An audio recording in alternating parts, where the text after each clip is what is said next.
अल्हम्दुलिल्लाहिल हन्नानिल mannan अल्लज़ी खलक़ल इंसान वअल्लमहुल बयान वस्सलातु वस्सलामु अला रसूलिही सय्यिदिल इंसी वल जान व अला आलिही व अस्हाबिही ज़विल खैरि वल इहसान अम्मा बअद फ़अऊज़ु बिल्लाहि मिनश शैतानिर रजीम बिस्मिल्लाहिर रहमानिर रहीम लक़द जाअकुम रसूलुम मिन अनफुसिकुम अज़ीज़ुन अलैहि मा अनित्तुम हरीसुन अलैकुम बिल मुमिनीना रऊफ़ुर रहीम सदक़ल्लाहु मौलाना अज़ीम।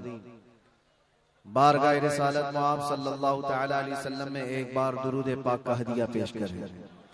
अल्लाहुम्मा सल्लि अला सय्यिदिना व मौलाना मुहम्मदिन मअदनिल जूदि वल करम व आलिही व अस्हाबिहिल किराम व इब्निहिल करीम व बारिक व सल्लिम सलातन दाइमतन सरमदन अबदा।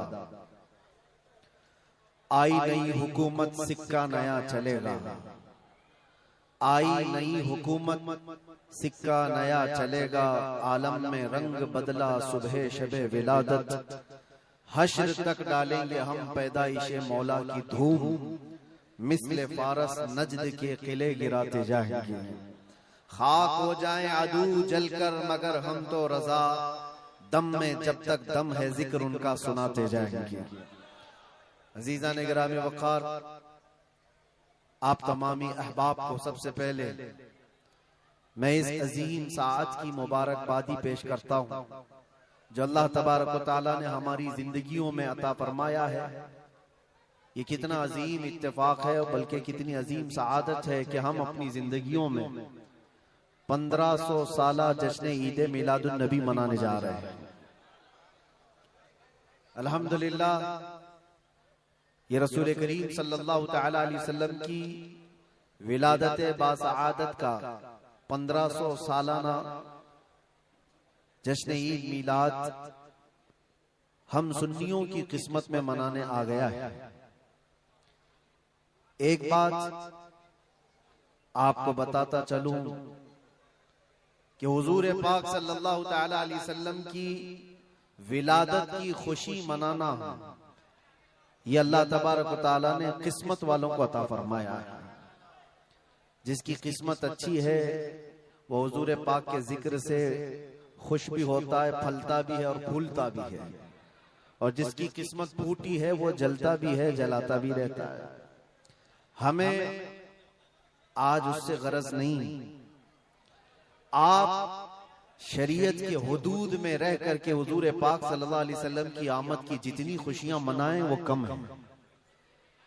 जितना हुक्म हमें दिया गया है उन सारी खुशियों के साथ आप लोग मियां साल भर में एक बार थोड़ी ना मीलाद मनाने की खुशी है, और एक साल ही नहीं।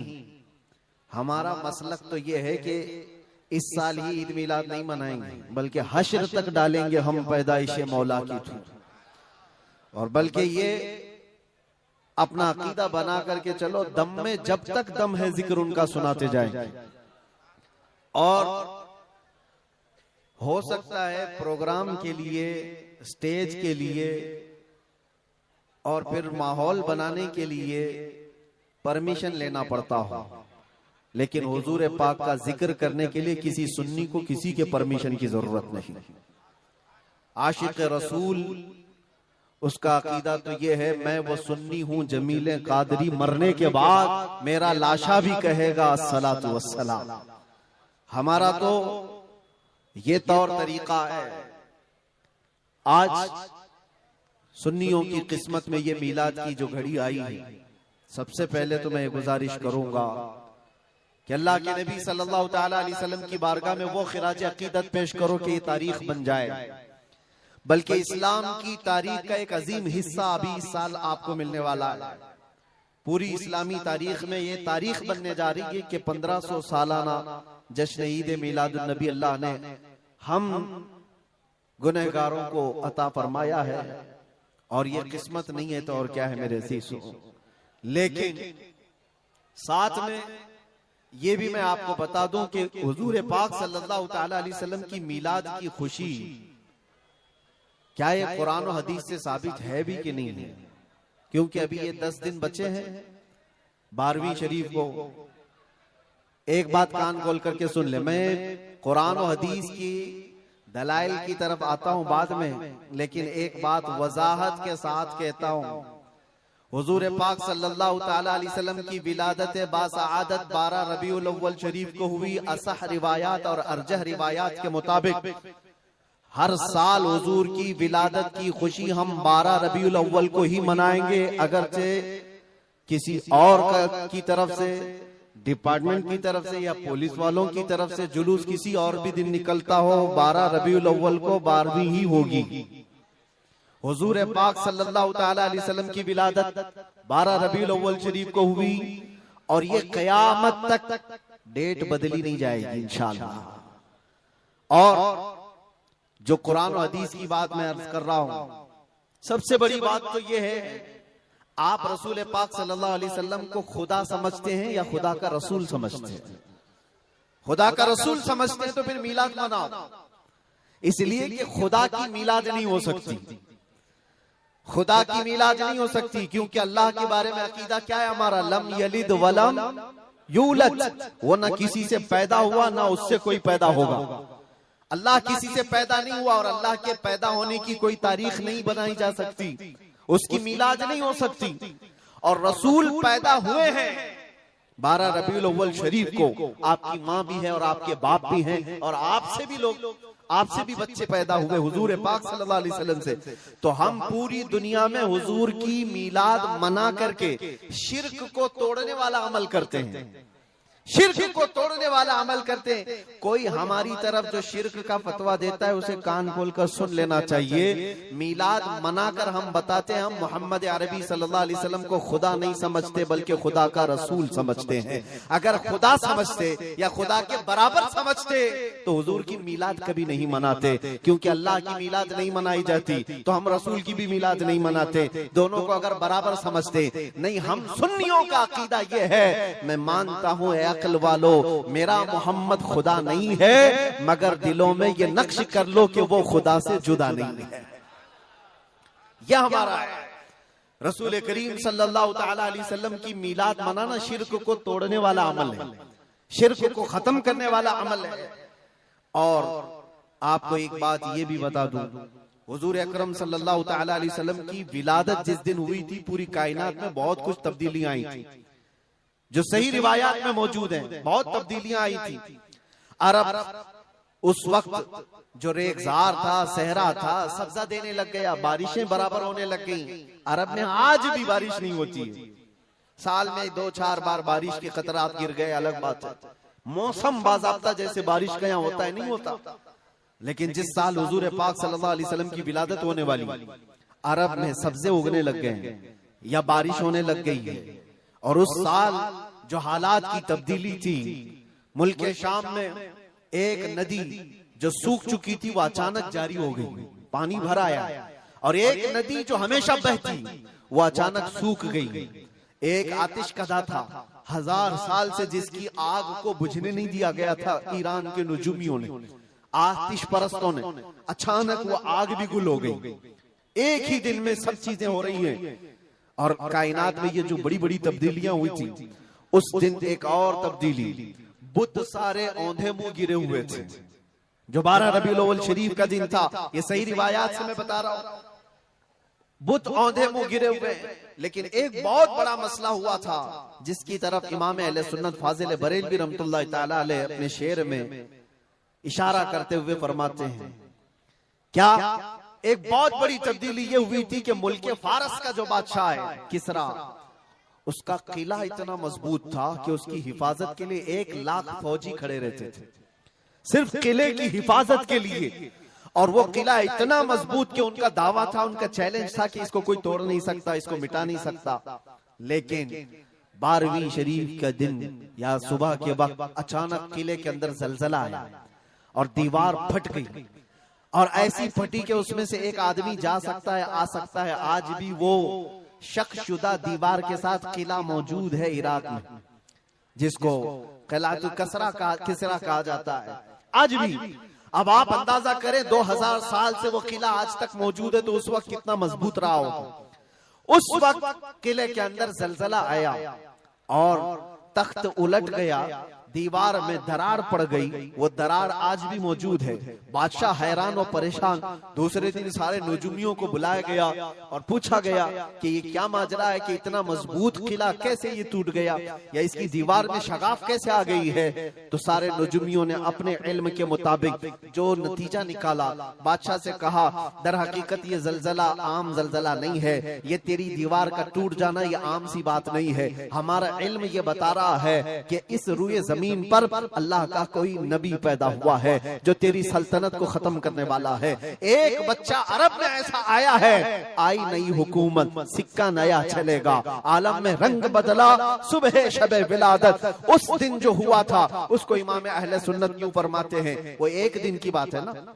हुजूर की विलादत हुई, फारस के किले में क्या हुआ, जलजला आया। हुजूर की विलादत इधर मक्का में हुई और मुल्क फारस में जलजला आया और किले के अंदर दरार आई। अब सुनो, आला हजरत कहते हैं हश्र तक डालेंगे हम पैदाइश मौला की धूम, यानी कयामत तक हम रसूलुल्लाह की मिलाद का जिक्र धूमधाम से मनाएंगे। इसका असर क्या होगा, फारस में तो देखा था किले में जलजला आ गया था, हुजूर के पैदाइश के जिक्र से ही किला हिल गया था। अब हम जब जब जिक्र करेंगे मिसले फारस नजद के किले गिराते जाएंगे, मिसले फारस नजद के किले गिराते जाएंगे। आज जिन लोगों के किले गिरते हैं या हिलते हैं वो जिक्र मुस्तफा से ही गिरते हैं, लेकिन उसका हमें कुछ असर नहीं होना चाहिए। खाक हो जाएं अदू जलकर मगर हम तो रजा, दम में जब तक दम है जिक्र उनका सुनाते जाएंगे। अजीजा ने गिरामे वक़ार, मैं बहुत छोटे से वक्त के लिए आपके पास आया हूं, लेकिन एक अजीम मैसेज देकर के कि मिलाद मुस्तफा सल्लल्लाहु अलैहि वसल्लम के मौके पर सारे सुन्नियों को ये चाहिए कि सिर्फ झंडे लगाने और कुमकुमे लगाने और बड़े बड़े नारे लगाने से ही ईद मिलादुन नबी का आप एहतमाम नहीं कर रहे हो, बल्कि हर सुन्नी आशिक रसूल को चाहिए कि वो इस मौसम में नहीं बल्कि पूरी जिंदगी उसकी है, लेकिन इस मौसम में खास तौर पर अपने नबी पाक सल्लल्लाहु अलैहि वसल्लम की सीरत तो पढ़ ले, मेरे आका सल्लल्लाहु अलैहि वसल्लम की बायोग्राफी मालूम हो जाए, हुजूर पाक की जिंदगी को समझ जाएगा। तो मेरे अजीजों, ये हवाओं के झोंकों से उसका कभी कुछ बाल बेका नहीं हो सकता। जो नबी पाक सल्लल्लाहु अलैहि वसल्लम को पढ़ा हुआ है वो तूफानों और आंधियों में अपना मजहब नहीं बदल सकता, वो लोगों की लालच पर अपना दीन का सौदा नहीं कर सकता। ये वही लोग हैं जो दीन के सौदा करते हैं जिन्होंने अपने नबी को नहीं पढ़ा। हुजूर पाक सल्लल्लाहु अलैहि वसल्लम को जिन आंखों ने एक बार देखा है वो सहाबा की जिंदगी तो देख लें, उनको खोलते हुए तेल में भी डाल दिया गया, मगर दामन मुस्तफा से हाथ हटाना तो दूर की बात है, जुबान पर लफ्ज लाना भी उन्होंने कभी गवारा नहीं किया। जानते हो, 3 भाई थे, ये कलयुगी में एक हिकायत लिखी हुई है, 3 सगे भाई थे, एक ईसाई बादशाह ने गिरफ्तार कर लिया, तीनों जवान थे 20 से 30 साल के बीच में, और बादशाह ने कैद करके उनको सबसे पहले क्या कहा, तुम अपना दीन बदल लो, धर्म परिवर्तन कर लो, मोहम्मद अरबी सल्लल्लाहु अलैहि वसल्लम के जो कसीदे गाते हो छोड़ दो। लेकिन देखो, याद रखो, उसमें से जब बादशाह ने ये बात रखी तो उन्होंने कहा नहीं, हमारा दीन इतना सस्ता नहीं है कि हम तुम्हारी कैद में आते ही बदल डाले। उसने कहा अगर तुम बदल लोगे तो मैं तुम्हें अपने वजारत में, सिपाहियों में बड़े मनसब पर रखूंगा। नहीं माना, ठुकराया। बादशाह ने क्या कहा, इसकी सजा तुम्हें भुगतने के लिए तैयार रहनी होगी। तैयार। बहुत बड़े एक कढ़ाई में तेल को लाकर खोलते हुए तेल में उसमें से सबसे बड़े भाई को डालने का हुक्म दिया। बादशाह ने जैसे हुक्म दिया, जल्लाद आया और उन 3 भाइयों में से एक को उठाया और खोलते हुए तेल में डाल दिया। अंदाजा करो, मोमबत्ती पर अगर तुम्हारी उंगली भी लग जाए ना तो चमड़ी जल करके निकल आएगी, और पता नहीं कितने दिन तक इसकी जलन आपको होती रहे। लेकिन एक पकते हुए तेल में डाला जा रहा है, डाल दिया, जिस्म पूरा चरमरा गया।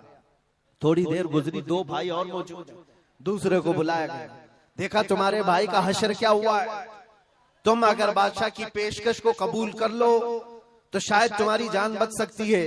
दूसरे ने मुस्कुराया और कहा, वही शायद उनकी ही जुबान थी जो बरेली से यूं आती है, जिंदगी ये नहीं किसी की किसी के लिए, जिंदगी है नबी की नबी के लिए। मेरे बड़े भाई को जलाने के बाद अब तो तुमने और भी मुश्किल कर दिया है फैसला। मैं इस बात के लिए तैयार हूं कि इससे बड़े तेल में भी मुझे डाला जाए, लेकिन जुबान पर मेरे मुस्तफा के दामन को छोड़ने वाली बात कभी नहीं ला सकता। दूसरे भाई को भी उठाया गया और खोलते हुए तेल में डाल दिया। 2 भाइयों की शहादत हो गई जगह पर ही। वो तेल में डालना, जुबान पे अल्फाज हो सकता है, आसानी से हम बोल रहे हैं और आप आसानी से सुन रहे हैं। प्रैक्टिकल जिसके साथ होगा वो अंदाजा कर सकता है दर्द और कर्ब किसको कहते हैं, शिद्दत की तकालीफ किसको कहते हैं। मेरे अजीजों, तीसरा जो नौजवान था वो बहुत ही कम उम्र का था, 22 से 23 साल का होगा। बादशाह का जो वजीर वहां पर था, उसने देख करके बादशाह से कहा, इस लड़के को मेरे हवाले कर दीजिए, मैं इसको बदल करके लाऊंगा, मेरा चैलेंज है। क्यों जान इसकी भी ले लेंगे, मैं इसको बदल करके लाऊंगा। इतने मजबूत लोग कैसे हो सकते हैं अरब के कि खोलते हुए तेल में इनके भाइयों को डाला गया, तब भी ये बदल नहीं रहे। 2 को मरते हुए, अरे यहाँ 1 को डंडा पड़ते हुए देखकर सारे भाग जाएं, और ये 2 को जलते हुए देख करके भी टस से मस नहीं होते। कैसा अकीदा है, कैसा तसल्लुब है इनका। बादशाह ने कहा, किस बात पर तुम्हें यकीन है कि इसको तुम बदल लाओगे। उसने कहा, मुझे भरोसा है, आप मुझे दीजिए 1 महीने का टाइम, इसको बदल कर न लाऊं तो फिर मुझे आप जो सजा दे। बादशाह ने कहा, ठीक है, ले जाओ। तीसरे को खोलते हुए तेल में डालने की बजाय बादशाह ने अपने वजीर के हवाले कर दिया। और दुनिया देखो, वो मेरे अजीजों याद रखो, आशिकाने मुस्तफा से 2 इम्तिहान हर जमाने में होते रहेंगे, आज भी हो रहे हैं और होते रहेंगे। पहला इम्तिहान, मौत से डरा करके तुम्हारा दीन छीन लिया जाएगा। मौत से डरा करके ये हो जाएगा, वो हो जाएगा, तुम्हें ये कर दिया जाएगा, वो कर दिया जाएगा। मौत का डर, खौफ तुम्हारे कदमों में डगमगाहट लाने के लिए लाया जाता। अगर मौत से नहीं डरता कोई आदमी, तो उसके साथ दूसरा पेंतरा क्या खेला जाता है। ये दुनिया का दस्तूर है, हमेशा से जब देखती है दुनिया के ये मौत से डरता नहीं है, तो फिर इसको औरत और दौलत की लालच से खरीदने की कोशिश की जाती है। ये 2 चीजें ऐसी हैं जो अच्छों का सौदा कर जाती हैं। बहुतों ने अपना ईमान सिर्फ शबाब पर बेच दिया है, हुस्न शबाब को देख करके। औरतों के दिल दादा हुए या दौलत के दिल फरेब हो गए, और उन्होंने अपना दीन का सौदा कर लिया है।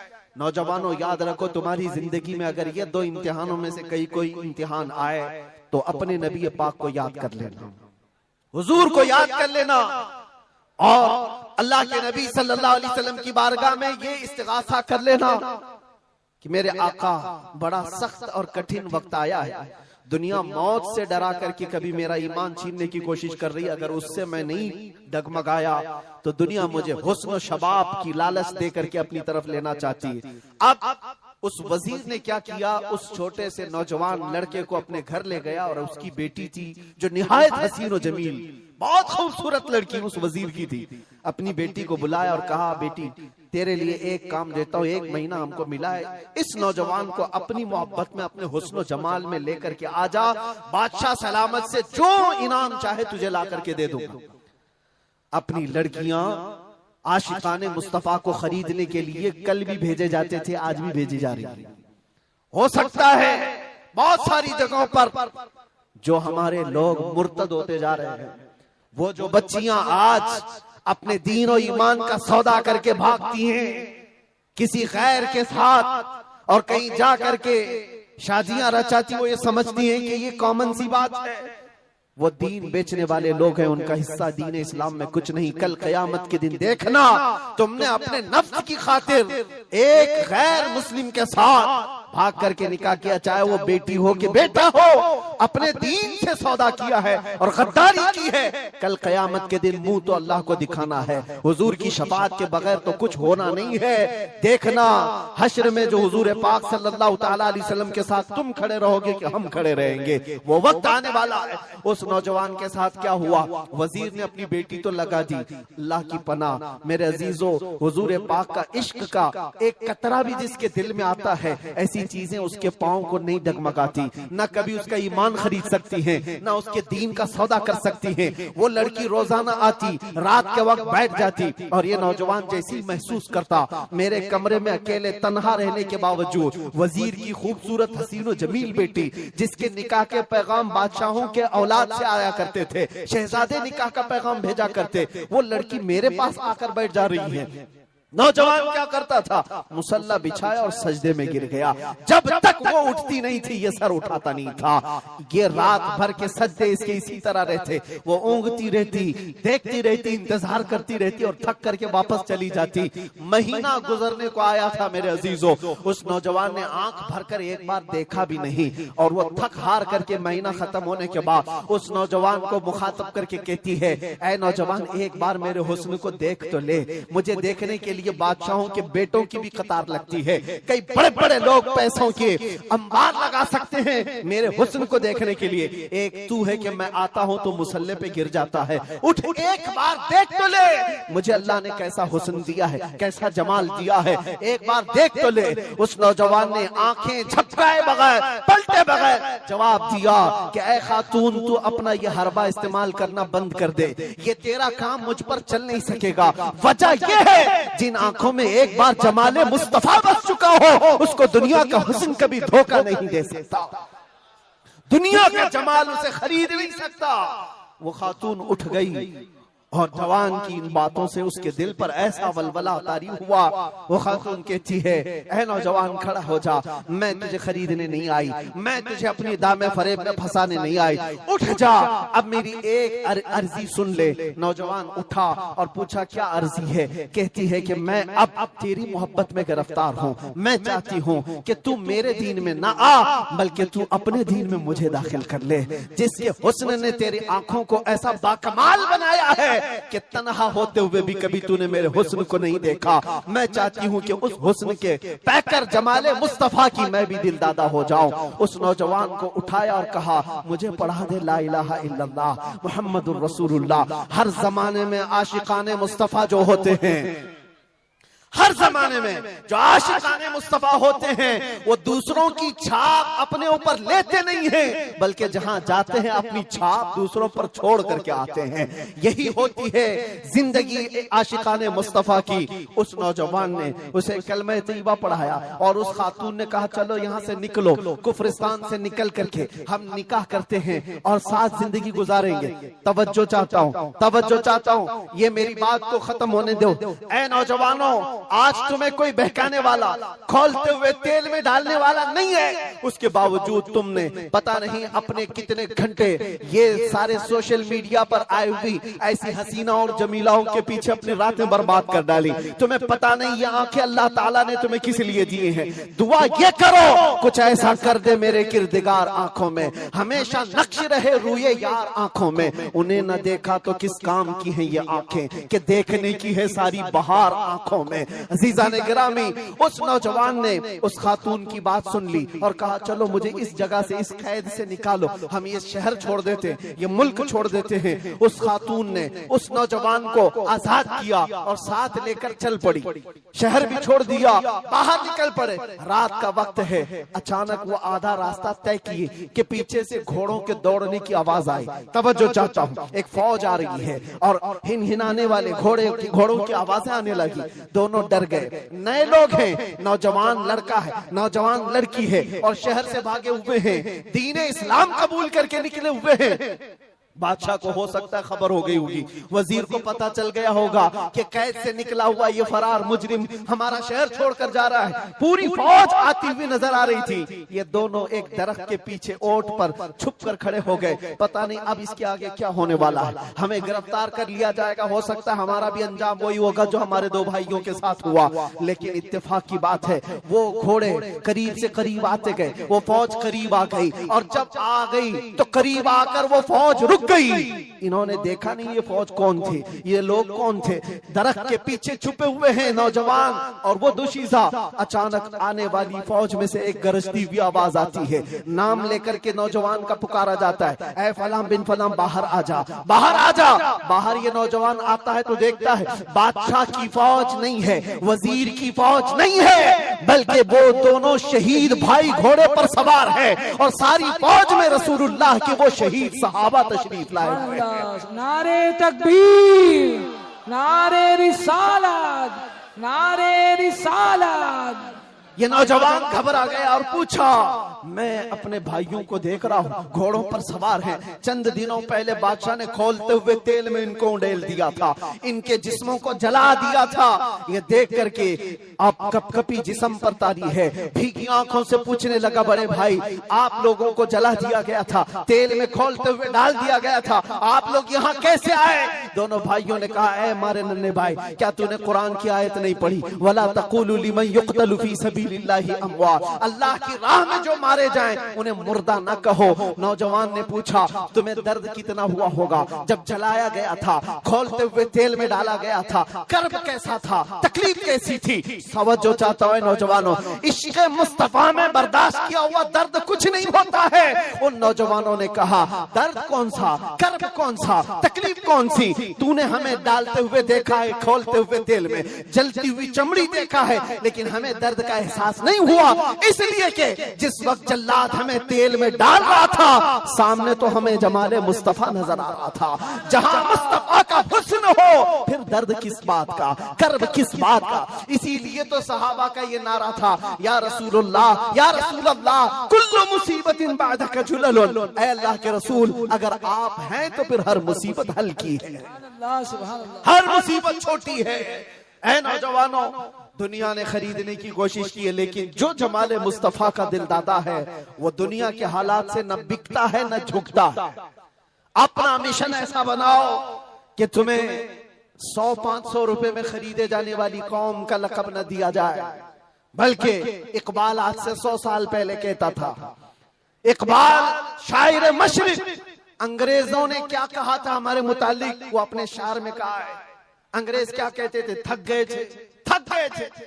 आपको क्या पता है हिंदुस्तान की इस आजादी में जितने आज बड़े बुलंद बांग दावे किए जाते हैं, पता है नौजवानों, तारीख याद रखो, 30,000 उलमाए अहले सुन्नत को इन्होंने दिल्ली से लेकर कश्मीर तक हर झाड़ी पर फांसी पे लटकाया हुआ था। 30,000 उलमाए अहले सुन्नत। काला पानी की सजा अंडमान निकोबार में किसको दी गई थी? अल्लामा फजले खैराबादी, इनायत अहमद काकोरवी, जिनकी पीठ की हड्डी तोड़ दी गई थी, खड़े नहीं हो सकते थे। 8-8 साल 10-10 साल तक झुकी हुई कमर के साथ इनको सजाएं दी गई। किफायत अली काफी कौन है, जिनको भरे बाजार में चौराहे पर लाकर अंग्रेजों ने फांसी पर चढ़ाया था। जालिमात तारीख भुला देते हैं, या तारीख के चेहरे पर आज मट्टी थोपने की कोशिश की जाती है, और हमारे नौजवान है कि याद नहीं रखते हमारी तारीख।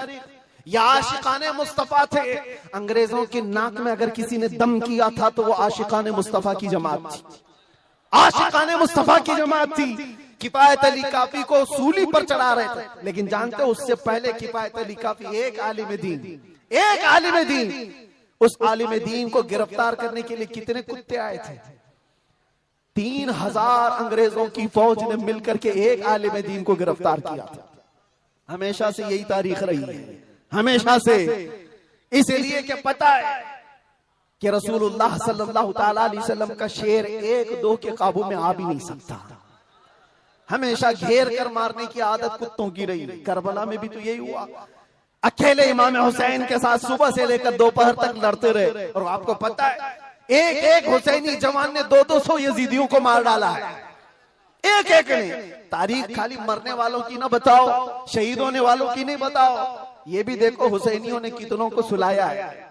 एक हुर बिन यजीद जो एक रात पहले इमाम हुसैन के पास आकर बैत किए थे, एक रात पहले, और उन्होंने दूसरे दिन जंग शुरू की थी तो 120 लोगों को मारा था। आप अंदाजा करो, एक रात का हुसैनी 120 को सुला सकता है, तो अंग्रेज अच्छी तरह जानते हैं जो पैदाइशी हुसैनियों की तरह को सुला सकता है, सब पता है। किफायत अली काफी को 7 दिन तक गिरफ्तार करके उनके जिस्म पर इस्त्री चलाते थे, गरम इस्त्री चलाते थे, और जब चमड़ी जलती थी तो उस पर नमक छिड़कते थे। और किफायत अली काफी को बार बार कहते, फतवा बदल डालो, आ जाओ हमारे वजारत में, हमारा मनसब ले लो, हर महीने पाउंड दिए जाएंगे, बरतानिया के पाउंड। लेकिन आशिक मुस्तफा डॉलर और बरतानिया के पाउंड पर नहीं बिकता, वो हुस्ने मुस्तफा का दिलदादा होता। 8वें दिन जब उनको फांसी पर चढ़ाया गया था, फांसी कोई आम चीज नहीं है मेरे अजीजों, जिसको सामने देख करके चच्चों की हालत खराब हो जाए, लेकिन किफायत अली काफी फांसी को देखकर कहने लगे थे, कोई गुल बाकी रहेगा न चमन रह जाएगा, पर रसूलुल्लाह का दीन हसन रह जाएगा। सब फना हो जाएंगे काफी वो, लेकिन हश्र तक नाम हजरत का जुबानों पर सुखन रह जाएगा, नाम हजरत का जुबानों पर चलन रह जाएगा। फांसी भी दे दी। ये सारे जो मामलात हुए आशिकाने मुस्तफा सल्लल्लाहु अलैहि वसल्लम हर जमाने में आजमाए गए। और मैं कह रहा था क्या बात, इधर उधर न जाए बात, अंग्रेज मजबूर होकर ये कहने पर आ गए थे, ये फाकाकश मौत से डरता नहीं जरा, ये फाकाकश मौत से डरता नहीं जरा। आशिकाने मुस्तफा ने हर जमाने में लोगों की नाक में दम कर रखा है, तादाद में थोड़ी ही क्यों ना हो, तादाद में थोड़ी क्यों ना हो, लेकिन डर इनको सबसे लगता है। क्या आपने तारीख नहीं देखी? एक बात मैं बताऊं, बॉडी बनाने वाले, मुख्य आजमाई करने वाले, चाहे तुम्हारे पास जितनी भी ताकत हो, ये जिस्मानी ताकत अपनी जगह पर, हमने देखा है व्हील चेयर पर बैठ करके एक खादिम हुसैन लब्बैक या रसूल अल्लाह कहता था, यूरोप की धरती भी हिलने लगती थी। पता ही चलता है जिस्मानी ताकत का कोई असर नहीं होता, इश्क़ मुस्तफा जहां होता है वो असली ताकत कहलाई जाती है। नारे तकबीर, नारे रिसालत, आशिकाने मुस्तफा, सुभान अल्लाह, सुभान अल्लाह।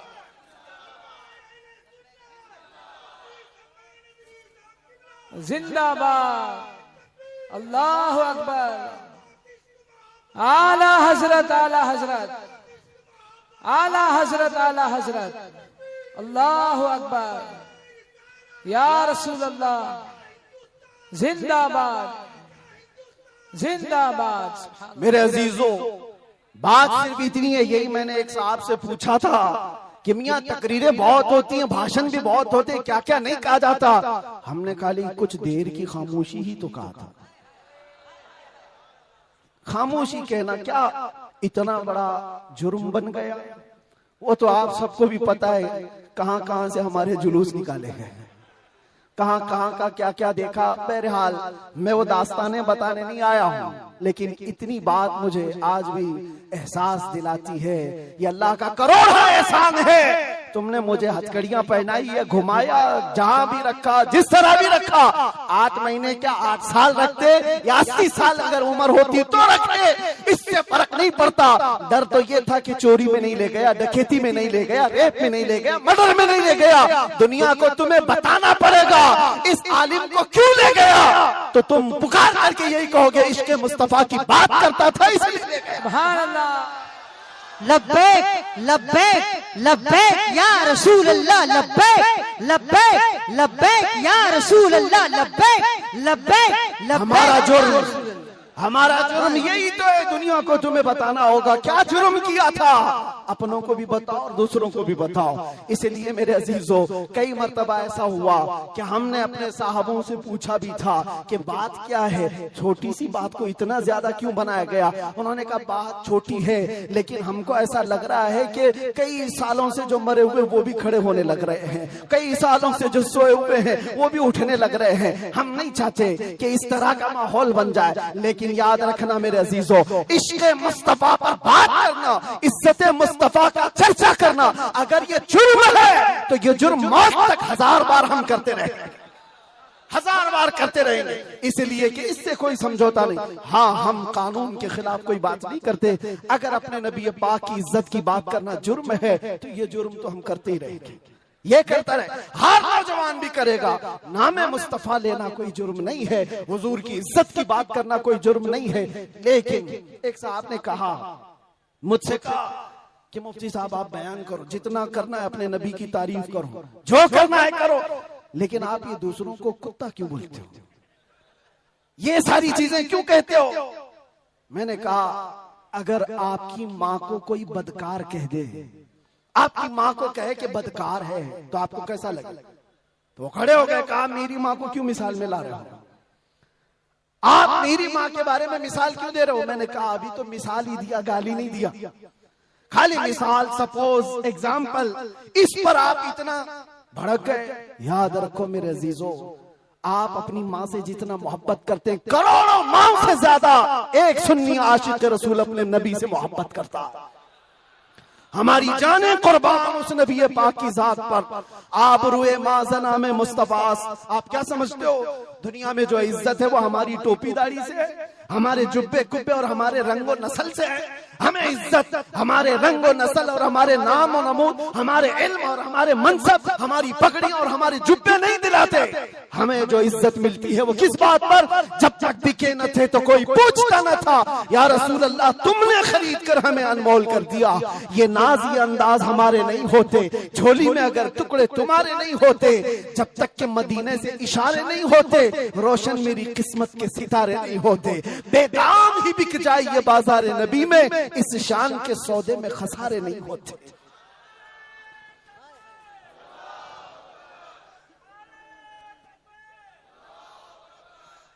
बात मैं अभी खत्म करने आ रहा हूं, बस आप इस बात को अंदाजे में रखो मेरे अजीजों। दुनिया में बहुत आंधियां हैं, बहुत तूफान, और लोग कहते हैं हालात सही नहीं है, हालात सही नहीं है, इसलिए ऐसे चलना चाहिए। हालात तो हुजूर जब ऐलान नबूवत किए थे उस वक्त से लेकर अब तक कभी सही हुए ही नहीं, कभी सही नहीं हुए। क्या बदर में हालात सही थे?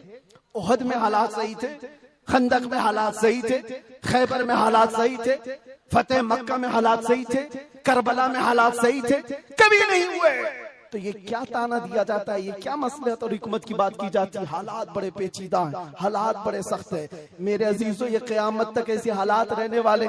सतीजा कार रहा है अजल से ता इमरोज, शरारे बूलहबी से चराग मुस्तफवी, हर जमाने में ये हालात रहेंगे। आशिक मुस्तफा को इन्हीं हालात में परचम रिसालत बुलंद करके रखना है। वो सहाबा से पूछो जो निकल पड़ते थे, पैरों में चप्पल नहीं और कपड़ों पर पैबंद लगे हैं, एक खजूर की गुठली पर पूरा दिन गुजार लेते थे, फाका कश थे, लेकिन उनसे पूछो क्या उनके लिए हालात सही थे? जब अफ्रीका जा रहे थे, जब यूरोप की कलीसाओं में अजानें दे रहे थे, अफ्रीका के तपते हुए सहराओं में नामे मुस्तफा बुलंद कर रहे थे, उनसे पूछो हालात सही थे? वो कहेंगे कहां के हालात सही थे, उस वक्त भी हालात सही नहीं थे, लेकिन उसके बावजूद उन सहाबा का हाल ये था, दस्त तो दस्त है, दरिया भी न छोड़े हमने, बहरे जुल्मात में दौड़ा दिए घोड़े हमने, आ गया ऐन लड़ाई में गर वक्त नमाज, किबला रूहों के ज़मीन बोस हुई कौमे हिजाज, एक ही सफ में खड़े हो गए महमूद अयाज, न कोई बंदा रहा न कोई बंदा नवाज। ये सहाबा का मसलक था, उनका मामूल था। टल न सकते थे, जंग में अड़ जाते थे, पांव शेरों के मैदान से उखड़ जाते थे, हक से सरकश हुआ कोई तो बिगड़ जाते थे। अरे तेग क्या चीज है, हम तोप से भी लड़ जाते थे। अजीजा ने गिरामी, आप मजबूती पैदा करो नामे मुस्तफा के साथ। आला हजरत की एक बात बड़ी प्यारी लगी, आप बड़े परेशान थे और ये बात मैं आपको बताकर चलूं, जो इस हक रास्ते पर आएगा उसे समझ करके चलना पड़ेगा, कांटों के रास्ते हैं। ऐसा नहीं कि हर जगह फूल सजाए जाएंगे। लोग ये समझते हैं नामों से रिसालत की बात करें और फिर हलवे पराठे खाते रहे और हम नजराने लेते रहे लोगों के यहाँ जाकर के। लोगों को ऐसा लगता है, आज मैं इस बात की वजाहत करता हूं, वल्लाह बिल्लाह तल्लाह, कभी मुझे फकीर की कभी ये ख्वाहिश नहीं होती कि लोग मेरे नाम का नारा लगाएं, कभी नहीं। जो नारा लगे वो मेरे मुस्तफा के नाम का हो। हमारी अपनी कोई इज्जत नहीं है, हमारा इस्तेकबाल करना कहीं पर किसी के लिए वाजिब नहीं। आपकी मोहब्बत सर आंखों पर, लेकिन मैं इसका आशिक नहीं और ना ही इसका ख्वाहिशमंद, न ही बुलंदो बाला इस्तेकबाल के साथ बड़ी गाड़ियों में आना, ये ताम झाम, कभी मुझे इस चीज की ख्वाहिश नहीं रही।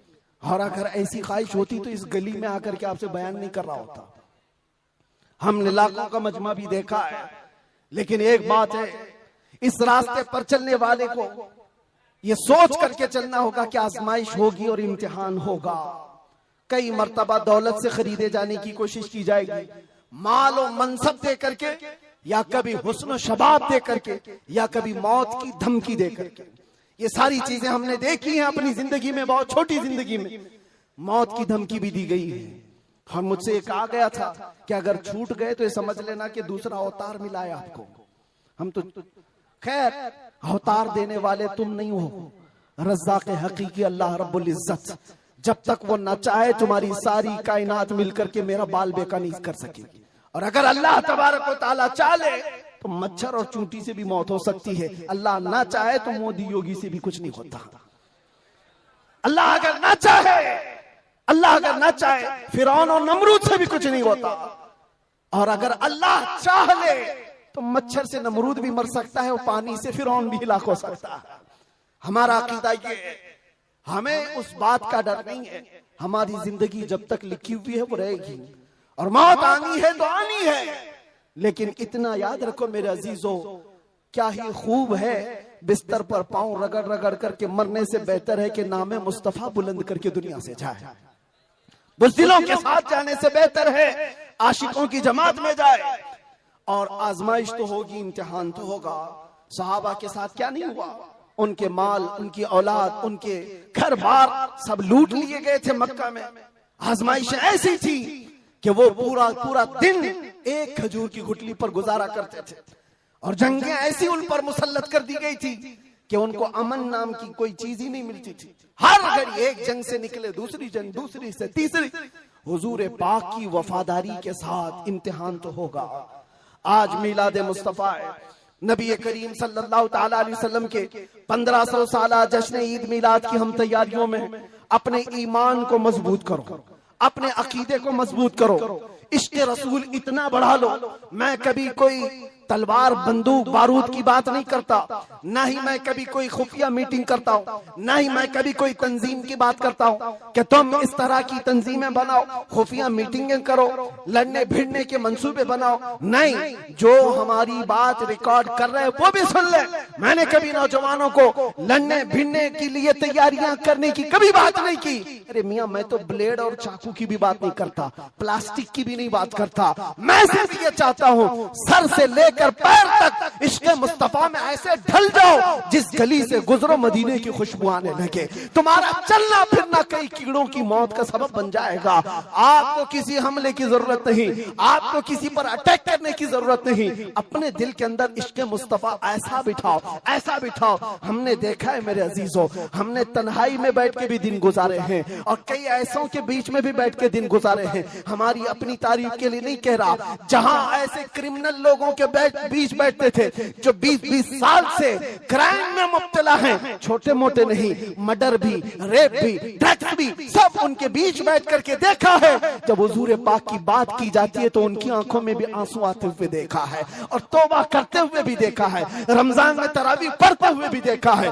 मैंने ये महसूस किया है दुनिया का एक ही इलाज है, इस उम्मत का एक ही इलाज है, वो मेरी बात का आखिरी हिस्सा है। इस दुनिया का एक ही इलाज है कि मोहम्मद से वफा तूने तो हम तेरे हैं, ये जहां चीज है क्या लौह कलम तेरे हैं। लब्बैक या रसूल अल्लाह, या अल्लाह या रहमान या रहीम, दिल माराकुल मुस्तकीम बिहक़्क़ि इय्याका नअबुदु व इय्याका नस्तईन। मालिक व मौला परवरदिगारा करीमा कारसाज़ा, तेरी दी हुई तौफीक से हमने जो कुछ भी पढ़ा और जो कुछ भी बयान किया और सुना, सब पर हमें अमल की तौफीक अता फरमा। हमारे इस जलसे पाक को अपनी बारगाह में शरफ़ कबूलियत अता फरमा। ए रब्बे करीम, इस जलसे ईद मिलादुन नबी को हमारी नजात का जरिया बना दे, हमारी बख्शिश का सामान बना दे। ए अल्लाह, हम सब के गुनाहों का कफ़ारा बना दे। जितने बच्चे, बूढ़े, जवान, मर्द, ख़वातीन इस जलसे पाक में हाजिर है मौला, इस जलसे से निकलने से पहले सबकी बख्शिश का ऐलान फरमा दे। अल्लाह, नाम मुस्तफ़ा के लिए हाजिर आए हुए ये चेहरे हैं, इश्क़ मुस्तफ़ा की भीख मांगते मौला, हमारे दिलों से हुब्बे दुनिया को ख़त्म फरमा दे, हमारे दिलों पर दूसरों का रौब और खौफ ख़त्म फरमा दे। अल्लाह करीम, इस दिल को तेरे दरबार में पेश करते हैं, इसमें इश्क़ मुस्तफ़ा अता फरमा दे। अल्लाह, हमारा दिल धड़कता रहे तो तेरे नबी पाक के नाम से धड़कता रहे। हम सबको नामों से मुस्तफ़ा के सिपाहियों में शुमार फरमा। अल्लाह, इस पूरे इलाके को मरकज़ इश्क़ रसूल बना दे। अल्लाह, हमारी नस्लों में क़यामत तक आशिकाने मुस्तफ़ा पैदा फरमा। हमारी औलाद को, हमारी नस्लों को, हमारे ख़ानदान को बदअक़ीदा और गुमराह होने से महफूज फरमा। या रब्बल आलमीन, या अकरमल अकरमीन, जिस तरह इन्होंने इस जलसे को सजाया है, इनको और हम सबको हमारी कब्रों को सजाने की तौफीक अता फरमा। अल्लाह, हम सबकी कब्रों को रोशन फरमा दे। या रब्बल आलमीन, या अकरमल अकरमीन, हमारी माओ बहनों, बच्चियों, बेटियों, बहुओं, बीवियों, सबको हमने तेरे हवाले कर दिया, उनकी इज्जतों की हिफाजत फरमा। ऐ अल्लाह ए करीम खुदा, हम सब में जो बीमार है उन्हें शिफा अता कर दे, जो भी औलाद है उन्हें साहिब औलाद बना दे, और जो कर्ज में डूबे हुए उनके कर्जों में आसानियां अता कर दे। ऐ अल्लाह जो बेरोजगार है उन्हें हलाल रोजियां अता फरमा, जो नाहक मुकद्दमे और जेलों में हो उनको आजाद फरमा दे।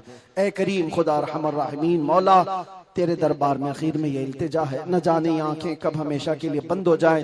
इन आंखों के बंद होने से पहले एक बार तेरे हबीब पाक के चेहरे की जियारत नसीब फरमा। ऐ अल्लाह दुनिया में हर आफत से बचाना मौला, उक़बा में न कुछ रंज दिखाना मौला, बैठे जो दरे पाक पैगंबर के हुजूर ईमान पे उस वक्त उठाना मौला। कुछ ऐसा कर दे मेरे किरदगार आंखों में हमेशा नक्श रहे रूए यार आंखों में, उन्हें न देखा तो किस काम की है ये आंखें कि देखने की है सारी बहार आंखों में। ऐ अल्लाह हमारी दुआओं को तेरे हबीब पाक के नालैन के सदक़े कबूल व मकबूल फरमा। इन्नल्लाह व मलाइकतहु युसल्लूना अलन नबी या अय्युहल्लज़ीना आमनू सल्लू अलैहि व सल्लिमू तस्लीमा। अल्लाहुम्मा सल्लि अला सय्यिदिना मुहम्मदिन मअदनिल जूदि वल करम व आलिहि व अस्हाबिहिल किराम व इब्निहिल करीम व बारिक व सल्लिम। दअवाहुम फीहा सुब्हानकल्लाहुम्मा व तहिय्यतुहुम फीहा सलाम व आखिरु दअवाहुम अनिल हम्दुलिल्लाहि रब्बिल आलमीन। जब दमे वापसी हो या अल्लाह, जब दमे वापसी हो या अल्लाह, लब पे जारी हो बस ला इलाहा इल्लल्लाह मुहम्मदुर रसूलुल्लाह। एक ऐलान मेरी तरफ से, जुलूस ईद मिलादुन नबी सल्लल्लाहु अलैहि वसल्लम आएगा तो है नौजवानों, पूरी दुनिया आपको देख रही होगी। मेरा ये बयान हर आशिक रसूल तक पहुंचे। पूरी दुनिया उस वक्त आपके चलने फिरने के अंदाज को देख रही होगी। बड़े बड़े डीजे लाना और उस पे गानों की धुन की तरह थिरकना इस्लाम में हराम है, हराम है, हराम है। और एक हराम काम से अपने नबी पाक की मिलाद नहीं मनाई जा सकती। याद रखो, तुम अगर अपना एंटरटेनमेंट करना चाहते हो तो किसी और जगह जाकर करो, मिलाद मुस्तफा को बर्बाद ना करो। मेरी ये गुजारिश है हर नौजवान को, आप सुन्नत मुस्तफा सल्लल्लाहु अलैहि वसल्लम में मलबूस हो जाए और खूब खुशबू लगाए, खूब खैरात करे, और नारे भी हो, हुजूर की नातें भी हो सब जगह, लेकिन डीजे के जरिए से या उस दिन नशा करके दूसरों को तकलीफ पहुंचाना और अपने जिस्म को तकलीफ पहुंचाना अल्लाह के नबी सल्लल्लाहु अलैहि वसल्लम को ईजा देने के बराबर है। हुजूर तो ये फरमाते हैं, तुम्हारे तलवों में कांटा भी चुभे तो उसका दर्द मुझे होता है। आप अंदाजा करो, उम्मत मुस्तफा हो और हुजूर पाक को ईजा देना और दर्द देना आपका मजहब नहीं हो सकता। उस दिन रोजा भी रख सकते हैं, खैरात भी कर सकते हैं, इश्क मुस्तफा के नगमे भी सुना सकते हैं, और जो गरीब हो, कमजोर हो, उनको उठा भी सकते हैं, और बूढ़ों का बोझ भी उठा सकते हैं। मिलाद मनाने के बहुत तरीके हैं, जरूरी नहीं कि डीजे पर नाचना ही और जुलूस में निकल करके थिरकना ही और झंडे फहरा करके लोगों को तकलीफ देना, आग उछालना, ये सब गैरों की तरफ से आए हुए रस्म और रिवाज है। मैं गुजारिश करता हूं कि ऐसी किसी भी रस्म और रिवाज से मिलाद मुस्तफा के जुलूस को नापाक न करो, और अगर कोई करता है तो उसे रोकने की कोशिश करो। तुम अपने बाप का इस तरह मना लेना या तुम्हारे बेटे का कर लेना, मगर मुस्तफा करीम के मिलाद को नापाक होने नहीं देना। इंशाअल्लाह जुलूस ईद मिलाद 1500 साल जो आ रहा है उसको इस तरह से मनाएंगे कि इश्क मुस्तफा की खुशबू हर गली कूचे में हम पहुंचाएंगे इंशाअल्लाह। लब्बैक या रसूल अल्लाह, लब्बैक या रसूल अल्लाह, लब्बैक या रसूल अल्लाह।